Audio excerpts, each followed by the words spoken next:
high technology in the ancient past. This is the Antikythera mechanism, which was discovered back about 1911 or so. It was sunk in an ancient Greek ship. They dated it back to a couple thousand years ago. And at first they didn't know what it was, but then as the years rolled on and we got kind of computer savvy, they realized it was a computer. It's got little gears within gears within gears.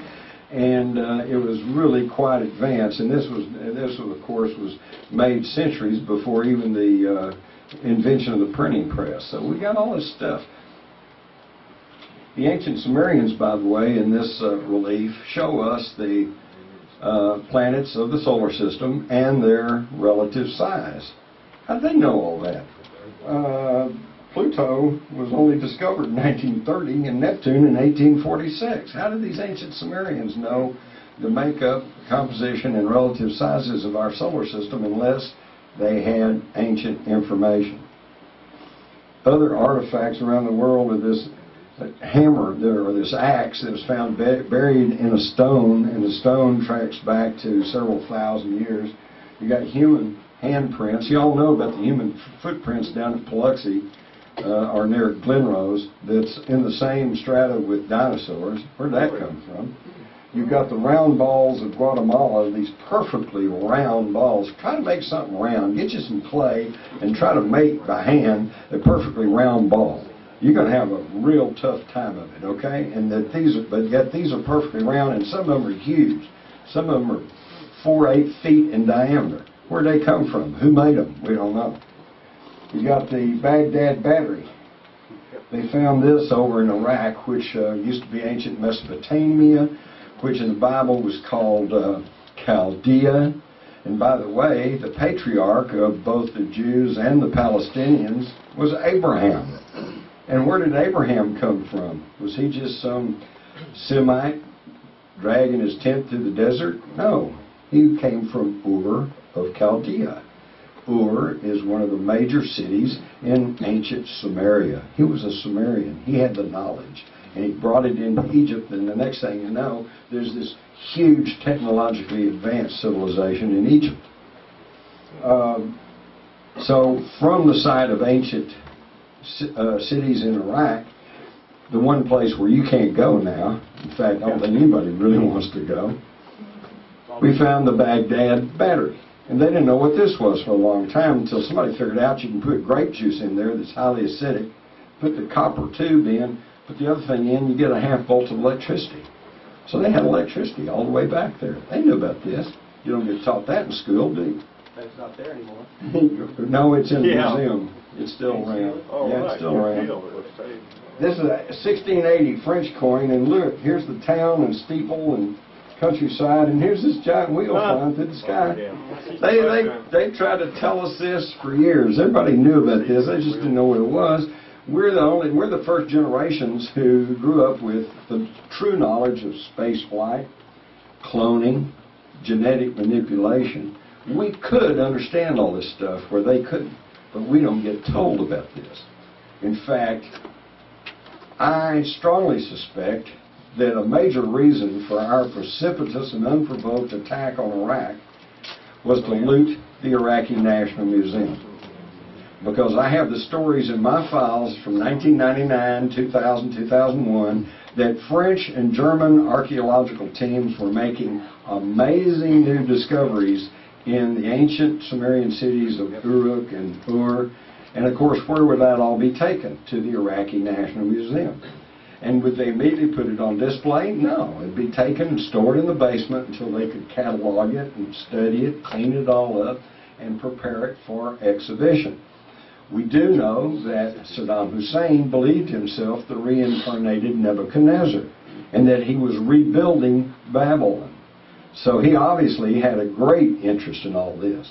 I find it also interesting that the two nations who most opposed our invasion of Iraq were France and Germany, who had the archaeological teams in there. And when we launched our invasion, contrary to standard military tactics, which is to go and seize your objective, hold your objective, consolidate the countryside and your winnings, and then move on to the next objective, we simply made a beeline for Baghdad. And this is why we failed to pacify the countryside, and we're still having problems. And what happened in Baghdad? The looting of the Iraqi National Museum, even though the Pentagon, at the request of world museum directors, had pledged that we would safeguard the Iraqi National Museum, because it was, after all, in the very center of the creation of the human race. Between the Tigris-Euphrates River, this is where people estimate the Garden of Eden was. This is where it all started. Western civilization started between the Tigris and Euphrates rivers. And they pledged they would safeguard it. And yet, when the mobs, probably hired stooges, began to break into the museum, the U.S. military was called, a tank with some soldiers showed up, and then were ordered to withdraw. And the crowds had their way.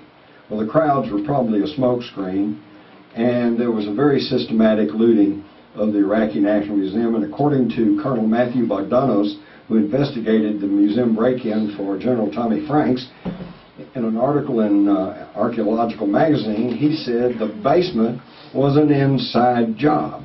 They had keys to the vaults. They bypassed expensive-looking fakes.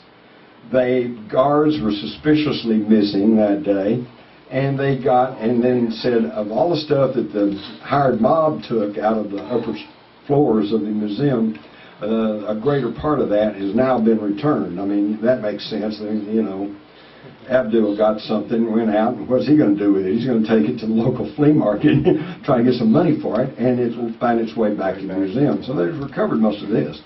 But Bogdanos said the basement, said they haven't recovered hardly anything they took out of the basement. And what would have been in the basement? The newly found stuff. A Stargate, okay? You know, who knows what?